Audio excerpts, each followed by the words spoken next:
కేటీఆర్ పాదయాత్ర ప్రకటనపై జాగృతి అధ్యక్షురాలు కవిత కౌంటర్ ఇచ్చారు. అధికారంలో ఉన్న 10 ఏళ్లు కేటీఆర్ ప్రజల మధ్యకు ఎందుకు వెళ్లలేదని ప్రశ్నించారు. ఇప్పుడు ప్రజలను చూసేందుకు పాదయాత్ర చేస్తారా అని విమర్శించారు. పార్లమెంట్లో బీజేపీ ఎంపీ తేజస్వి తెలంగాణను పాకిస్తాన్తో పోల్చడాన్ని తప్పుపట్టారు. బీఆర్ఎస్ ఎంపీ వద్దిరాజు రవిచంద్ర తెలంగాణ ప్రజలకు తేజస్వి క్షమాపణ చెప్పాలని డిమాండ్ చేశారు.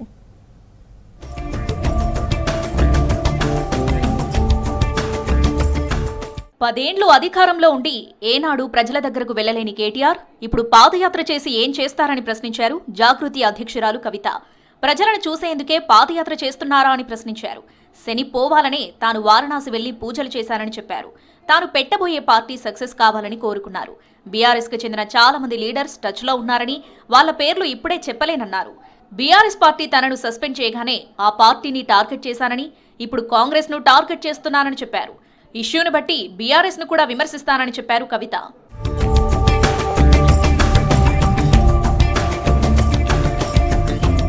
ఖమ్మం వెలుగుమట్ల పోరాటం తరహాలో పరిగి రైతు పోరాటం చేస్తామన్నారు కవిత.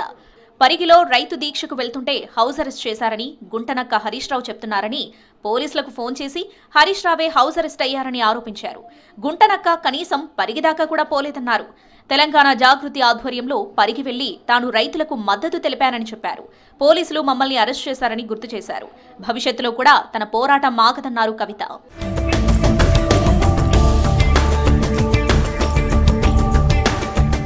తెలంగాణ రాష్ట్ర ఏర్పాటుపై బీజేపీ ఎంపీ తేజస్వి చేసిన వ్యాఖ్యలను బీఆర్ఎస్ రాజ్యసభ సభ్యులు వద్దిరాజు రవిచంద్ర తీవ్రంగా ఖండించారు. కేసీఆర్ 14 సంవత్సరాల పాటు ఉద్యమాన్ని నడిపి దేశంలోని రాజకీయ పార్టీలన్నింటినీ మెప్పించి ఒప్పించి ప్రత్యేక రాష్ట్రాన్ని సాధించారన్నారు.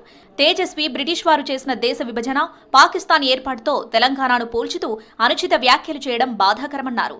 తేజస్వి తెలంగాణ ప్రజలకు క్షమాపణలు చెప్పాలని డిమాండ్ చేశారు ఎంపీ వద్దిరాజు. ఒక ఉద్యమం, ఒక పోరాటంతో వచ్చినటువంటి తెలంగాణకును బ్రిటిష్ వాళ్ళు విడదీసినటువంటి పాకిస్తాన్ భారతదేశాన్ని మధ్యన పోల్చడం ఇది సరైన చర్య బీజేపీ పార్టీ కాదు.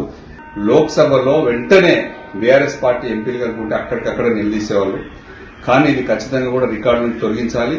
సూర్య తేజస్వి బేషరతుగా తెలంగాణ రాష్ట్ర ప్రజలకు, తెలంగాణ రాష్ట్రంలో ఉన్నటువంటి ఉద్యమకారులందరికీ కూడా, బలిదానాల వారు వచ్చిన తెలంగాణ ఉద్యమకారులందరికీ కూడా క్షమాపణ చెప్పాలి. రేపు కేటీఆర్, హరీష్ రావు జగిత్యాలలో పర్యటించనున్నారు. ఈ నెల 20న జగిత్యాలలో కేసీఆర్ ప్రజా ఆశీర్వాద సభ జరగనుంది. ఈ సభలో కేసీఆర్ సమక్షంలో మాజీ మంత్రి జీవన్ రెడ్డి బీఆర్ఎస్ లో చేరనున్నారు. సభకు సంబంధించి ఏర్పాట్లను పరిశీలించనున్నారు కేటీఆర్, హరీష్ రావు.